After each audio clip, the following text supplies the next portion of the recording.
देश में अमीर और गरीब के बीच में न्याय का जो अंतर है, आज हम इसके विषय में बात करेंगे। नमस्कार, मैं आपके साथ आया हूँ आज एक नए विषय के साथ। आज हमारा विषय ये है कि हमें देश में दो तरह की न्याय व्यवस्थाएं क्यों दिखती हैं, या एक ही न्याय व्यवस्था है हमें दो तरह से दिखती है, या वाकई में दो तरह की न्याय व्यवस्था है जिसे हमें केवल एकीकृत न्याय व्यवस्था के बारे में ही बताया गया।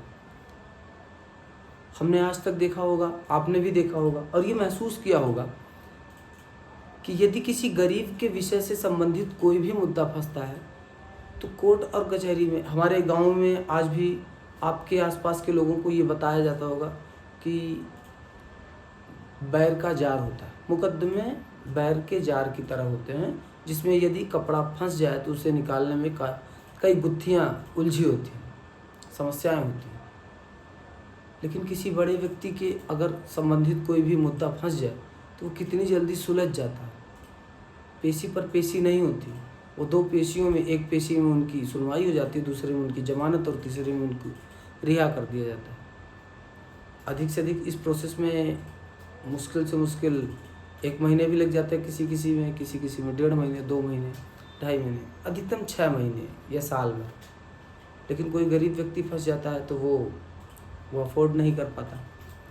उसको इतनी पेशियाँ, इतने पैसे, इतनी परेशानियाँ झेलनी पड़ती हैं कि कोई भी व्यक्ति हो तो वो मुकदमे के पास जाने का प्रयास ही नहीं करता। वो डरता है कि वहाँ जाने से कोई मतलब नहीं। लेकिन मुझे लगता है कि क्या देश में अमीर व्यक्तियों के लिए अलग व्यवस्थाएं हैं, पॉलिटिशियंस के लिए अलग व्यवस्थाएं हैं, ब्यूरोक्रेट्स के लिए अलग व्यवस्थाएं हैं, और गरीब, किसान, व्यापारी, मजदूर या जो नीचे का तबका है जिसके पास अच्छे वकील अफोर्ड करने की क्षमता नहीं है, जो हाई कोर्ट और सुप्रीम कोर्ट तक जा नहीं सकता,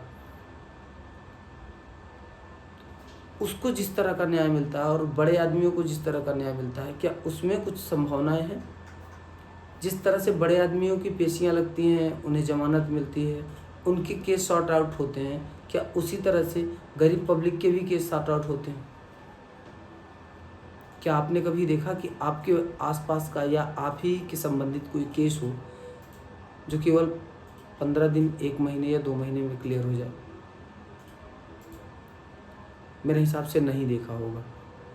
इसलिए नहीं देखा होगा क्योंकि आप उतने पैसे अफोर्ड नहीं कर सकते, आप उतने अच्छे वकील अफोर्ड नहीं कर सकते, आप वो चीज़ें नहीं दे सकते हो जो उनके पास है। तो क्या हम ये मान लें कि देश में दो तरह की न्याय व्यवस्था है, एक अमीरों के लिए है और एक गरीबों के लिए है? अमीरों को तुरंत न्याय मिलता है, पैसे जो भी लगे वो अपनी बात है, क्योंकि जितना आप बढ़िया वकील लोगे तो उतना पैसे तो लगेंगे ही। आइवर जेनिंग्स ने एक बहुत ही अच्छी लाइन बोली थी कि भारतीय संविधान वकीलों का स्वर्ग है। वो इसलिए ही बोली थी कि वकील जिस तरह से चाहें, जैसे भी चाहें, अपनी व्याख्याएं वो खुद कर सकते हैं, अपनी तरह से कर सकते हैं। संविधान एक जीवंत दस्तावेज हो सकता है मेरे हिसाब से, आपके हिसाब से या पॉलिटिशियंस के हिसाब से, लेकिन वो जीवंत केवल इसलिए नहीं है कि वो लिख दिया गया। अब शब्दों में तो जीवंतता नहीं होती ना, उसकी व्याख्याओं में जीवंतता होती है, और वो व्याख्याएं लेकर कौन आता है? वो वकील लेके आता है। बड़े आदमियों के पास अच्छे खासे वकील मिल जाते हैं और वो उनकी न्याय व्यवस्था में वो उनका एक प्रोफार्मा सेट होता है, गरीबों का एक प्रोफार्मा सेट होता है।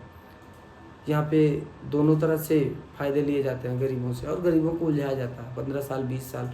न्याय में देरी भी तो एक समस्या है ना देश में, वो भी तो अन्याय की ही तर्ज पे आएगा। क्या ये चीज़ें मूल अधिकार नहीं है? हमारा ये मूल अधिकार नहीं है कि हमें समय पे न्याय मिले?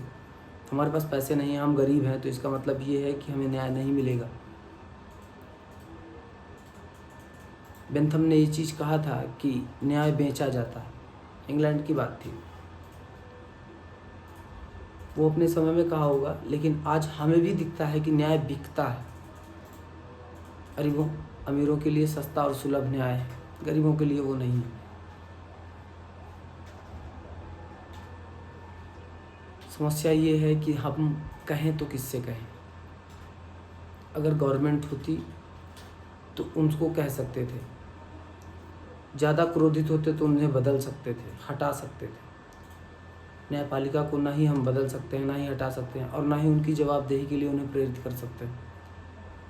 ये तो एक विडंबना है रोने की परेशानी है कि हम रो भी नहीं सकते, ना उनके सामने, ना अपने सामने, ना गवर्नमेंट के सामने। क्या देश में दो तरह की व्यवस्थाएं नहीं हैं? क्या आपको नहीं लगता है? ये हमेशा से रही हैं, किसी एक व्यक्ति की मैं बात नहीं कर रहा हूँ। हो सकता है कि कुछ लोग ये कहें कि गवर्नमेंट जब से आई है तब से ये हो रहा है। नहीं, गवर्नमेंट की बात नहीं है। न्यायपालिका अपने आप में स्वतंत्र है, तो इसका मतलब ये है कि वो जिस तरह से मन करेगा उस तरह से वो निर्णय देंगे। बहुत से प्रश्न हमें रखने हैं न्यायपालिका के सामने। उम्मीद करता हूँ कि अगर न्यायपालिका के पास ये वीडियो जाता है, किसी वकील के पास ये वीडियो जाता है, या ऐसे व्यक्ति के पास जाता है जो न्याय क्षेत्र में प्रभावशाली हो, तो वो इस पर विचार करें। आशा करता हूँ कि आपके विचार भी मुझे मिलेंगे कमेंट बॉक्स में। धन्यवाद।